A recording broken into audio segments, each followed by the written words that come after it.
Ya, ini adalah contoh tanah yang tidak sehat atau dikatakan tanah asam. Cuman tingkat keasamannya ini tidak terlalu tinggi karena netralnya 6,5 sampai 7,2. Ini 5,5, jadi kurang dikit ya. Nah, jadi proses untuk meningkatkan pH-nya lagi, kita normalkan lagi pH-nya ke 6,5. Kita bisa lakukan dengan pengairan. Kita atur pH air yang kita pakai untuk mengairi pembibitan ini. Kita pasang di pH 7 sampai 8 pH airnya. Nanti dropnya nanti jatuhnya ke 6,5. Nanti akan saya tunjukkan caranya. Oke.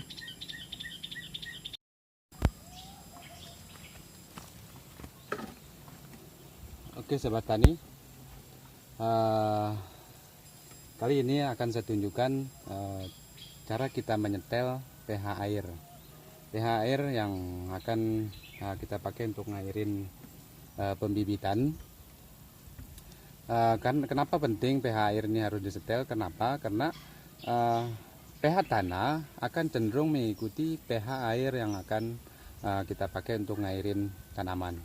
Jadi ketika pH airnya asam, maka tanah pun ikut asam. Jadi ketika pH airnya netral atau di atas netral seperti 8, 9 itu lebih bagus untuk ngairi pembibitan kita ataupun tanaman kita di media tanam, karena pH air ini pasti akan pH tanahnya pasti akan mengikuti pH airnya nanti. Jadi cara menyetel pH air seperti ini. Ini adalah rendaman air kapur. Rendaman air kapur pertanian juga bisa dipakai, air kapur bangunan juga bisa dipakai. Jadi kita cek dulu pH air kapur nya dulu.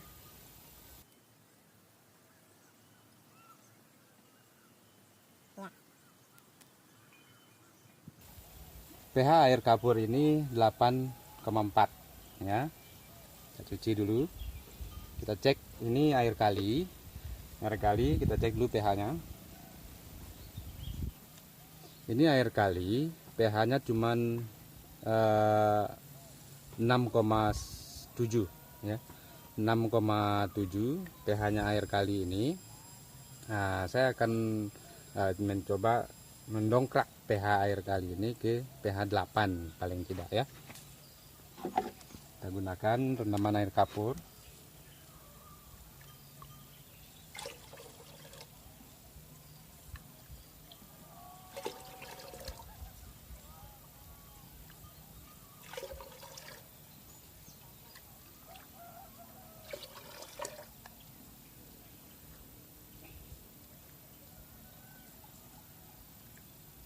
Kita cek dulu.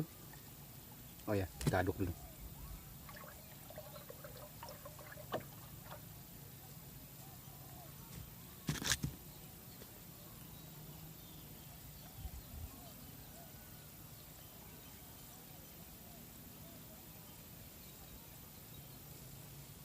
Ya. Ini sudah meningkat ke 8,0 ya. Sudah meningkat ke 8,0. Nggak apa-apa, kita tambah lagi dikit.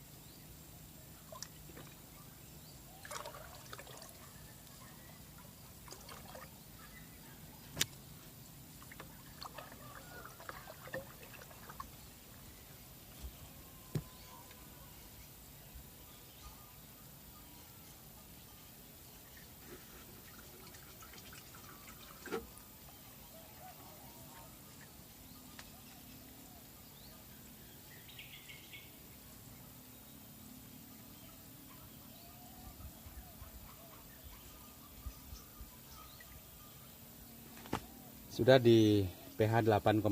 Saya rasa sudah cukup.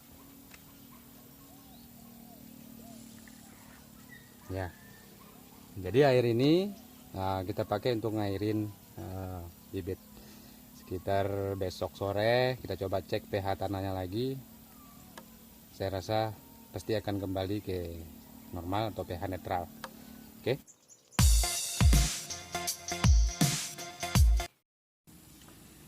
Ya, ini pH netral, sahabat tani. Inilah pH yang harus kita jaga supaya tetap berada di 6,5 sampai 7,2. Jadi di pH ini tanaman bisa dipastikan akan tumbuh subur. Ini bibit saya usia 25 hari ya.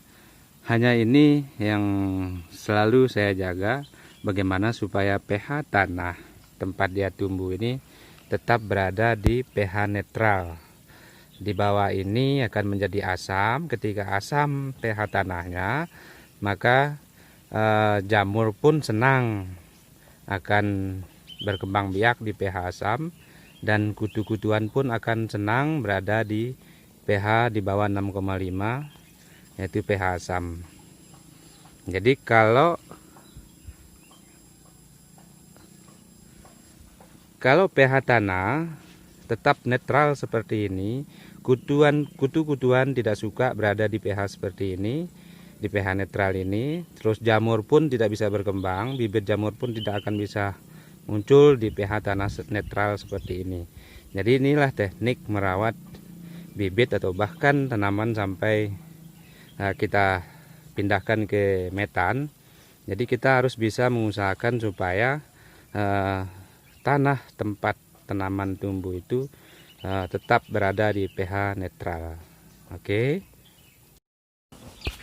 Ya, ini adalah proses pemberian insek dan fungi untuk berjaga-jaga. Siapa tahu ada jamur yang akan menyerang atau kutu-kutuan. Di sini untuk antisipasi ada jamur, saya menggunakan Baiklin, sekedar berjaga-jaga. Saya kasih satu tutup Baiklin. Jamur yang akan mengakibatkan rebah semai. Jadi ini saya pakai lebih medit, lebih irit. Kemudian untuk kutu-kutuan, untuk jenis kutu-kutuan saya kasih daya.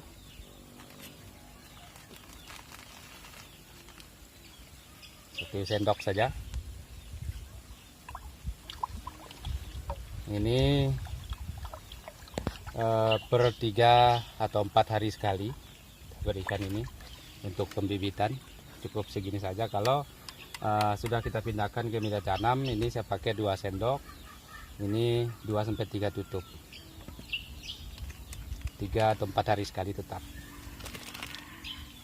Kemudian ini sebagai nutrisi Gendasil D, sebagai nutrisi untuk unsur mikro, sedikit saja.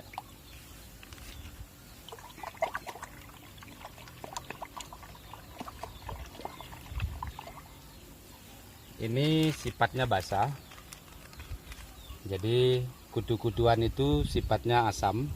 Jadi basah ketemu asam, asamnya akan mendidih, asam itu akan mendidih atau meletus. Jadi perut kutu-kutuan itu pasti akan meletus ketemu basah, karena kutu-kutuan sifatnya asam. Jadi itu makanya saya pakai ini. Ini termasuk kimia, tapi tingkat residu kimianya tidak terlalu tinggi. Gampang bersih juga, gampang tercuci. Nah, untuk perekat ini larutan lempok untuk perekat supaya tidak gampang terbawa air daun, supaya tahan lama berada di daun. Untuk perekat ini saya kasih 2 tutup ini. Ini larutan lempok, lem kayu.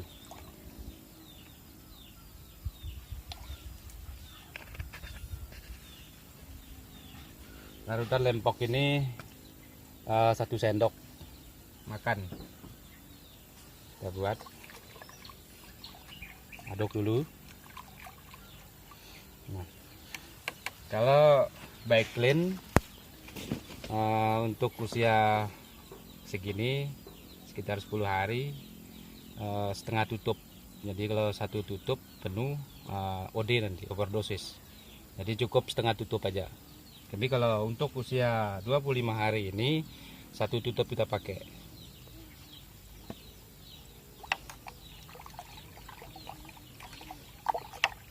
3 atau 4 hari sekali kita kasih ini untuk antisipasi supaya tahu ada jamur atau kutu-kutuan, supaya tidak terkena rebah semai. Jamur pitopora biasanya menyerang dari akar ke batang. Nanti pas pindah tanam baru tampak jamur pitopora di batang itu, kadang-kadang terlihat kempes, kecoklatan. Seperti itu tanda-tandanya. Oke, kita siram dulu tipis-tipis.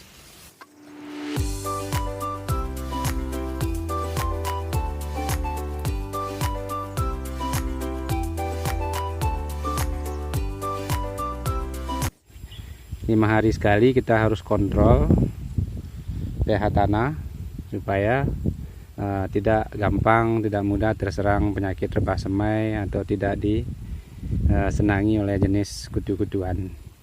Nah, kemarin saya menunjukkan cara menyetel pH tanah menggunakan kapur kalsium. Ya, kapur kalsium ini termasuk golongannya kimia. Ya, walaupun residu kimianya tidak terlalu tinggi, tapi tetap kimia lah, rendah tinggi tetaplah kimia. Nah, kali ini saya akan tunjukkan bagaimana menyetel pH tanah menggunakan sistem organik. Oke.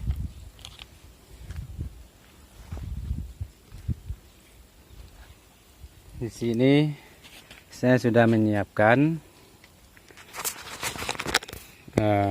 air sekitar 8 liter. Terus ini larutan nitrobakter. Sudah saya siapkan, ini pH-nya 9. Sudah saya ukur tadi.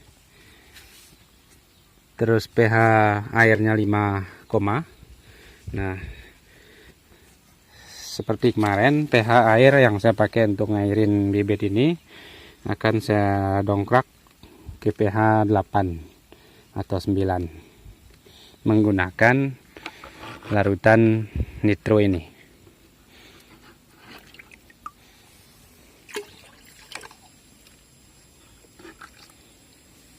Ini nitrobakter yang kita buat sendiri.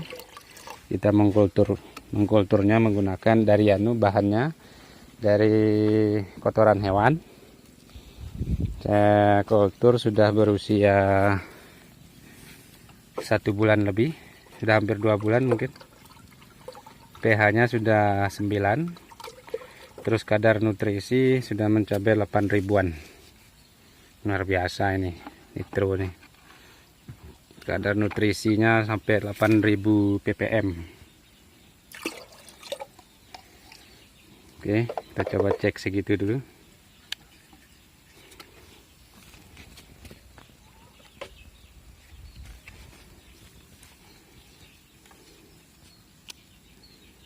Kita cek pH-nya dulu. 8,9. Lagi dikit.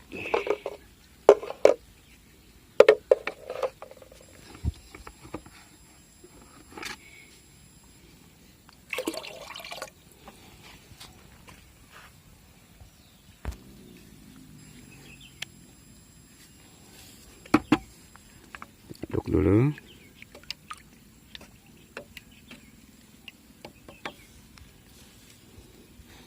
Kita coba cek lagi.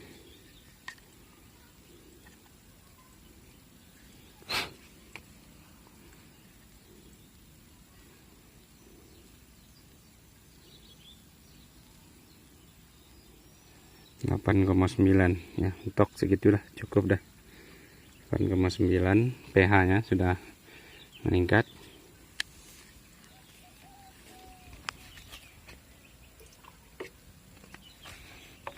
Kita cek kadar nutrisinya dulu.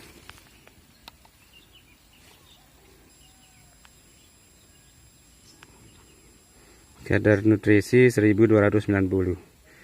Ya, kita fokusnya untuk meningkatkan pH tanahnya aja dulu.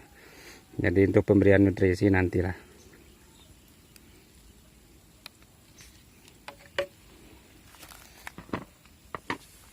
Oke, ini sudah siap. Kita airin tipis-tipis saja.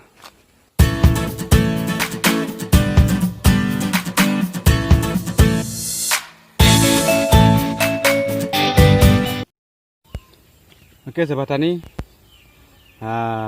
ini proses pencampuran nutrisi yang akan saya pakai, dan ada beberapa jenis nutrisi. Ini asam amino, saya menggunakan botol M4, hanya botolnya saja yang M4 tapi isinya bukan. Ini asam amino yang saya buat sendiri dari air leri.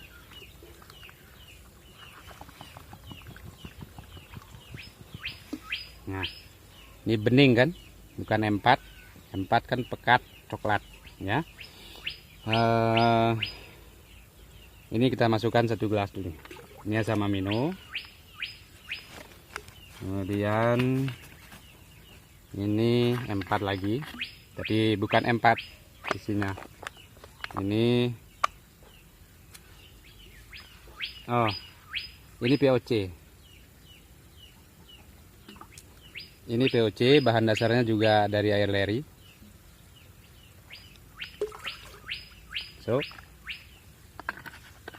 Kemudian ini botolnya M4 juga, tapi ini pupuk organik yang saya buat sendiri, isinya bukan M4.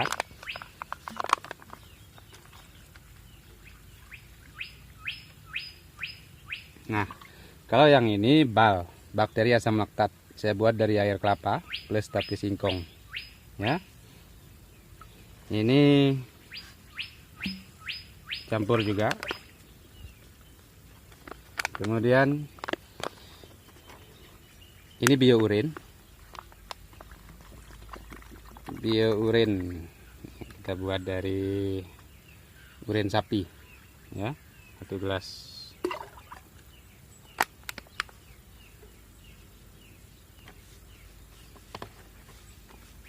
Sudah masuk semua.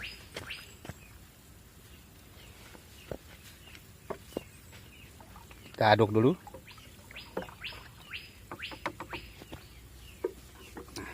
Setelah diaduk, sekarang kita ukur kadar nutrisinya.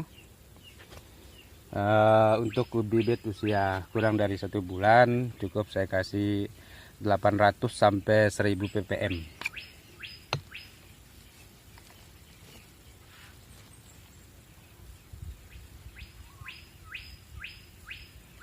Masih kurang, nilainya masih 600 ppm. Bisa dilihat ya, nilainya cuma 600 ppm ya. Nah, kita tambahin lagi dari ini, kita tambah balnya, bal bakteri asam laktat dari air kelapa. Kita tambah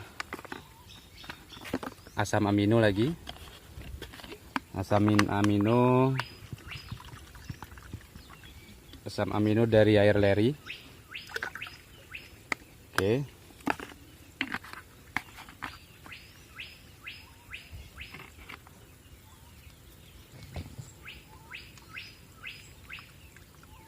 Ya. Sekarang kita ukur lagi.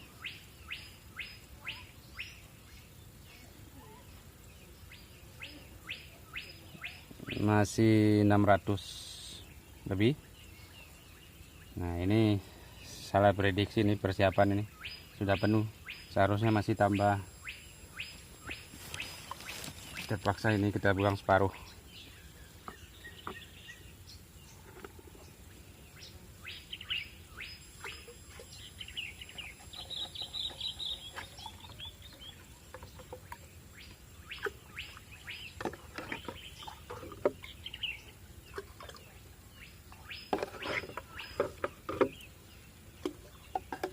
Itu aja.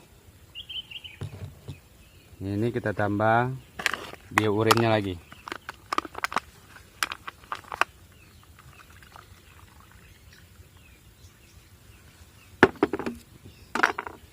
Biourin 2 gelas.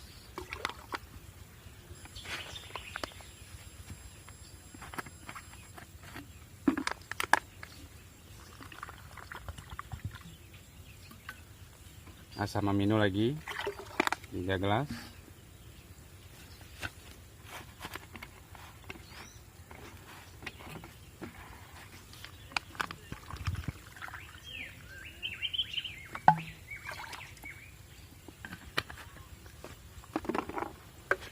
Kita coba aduk-aduk.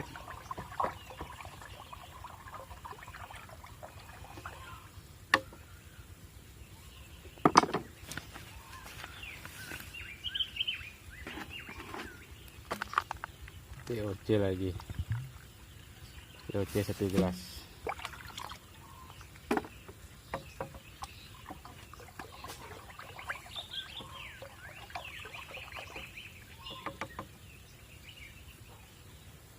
Kita cek dulu nutrisinya. Oke, bisa dilihat nutrisinya sudah mencapai 900, sudah cukup. Sudah mencapai di angka 994. Nah, jadi intinya dari 4 jenis nutrisi yang saya pakai, cuci dulu ini. TDS nya kita cuci dulu supaya aman. Matikan dulu. Kita ukur pH nya dulu.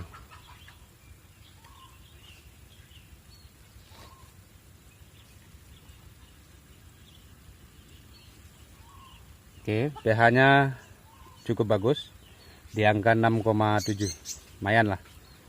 Masih agak rendah sih sebenarnya, sebagusnya 7,5 supaya anda pH tanahnya drop. Tapi ya lumayan lah, ini kan sekedar untuk pemberian nutrisi. Besok kita perbaiki pH-nya lagi seandainya drop. Ini di sini ada 3 botol, beberapa botol 4 yang cuman pinjam botolnya aja, isinya lain. Dari biourin saya masukkan tadi 2 gelas mineral ini. Kemudian asam amino yang saya buat dari air leri itu masuk 3 gelas.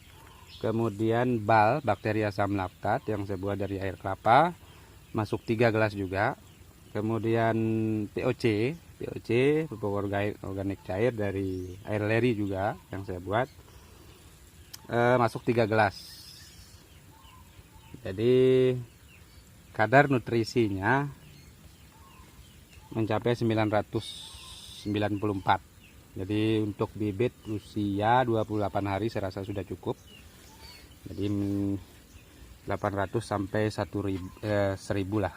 800 sampai 1000 sudah cukup untuk bibit usia 25 sampai 30 hari.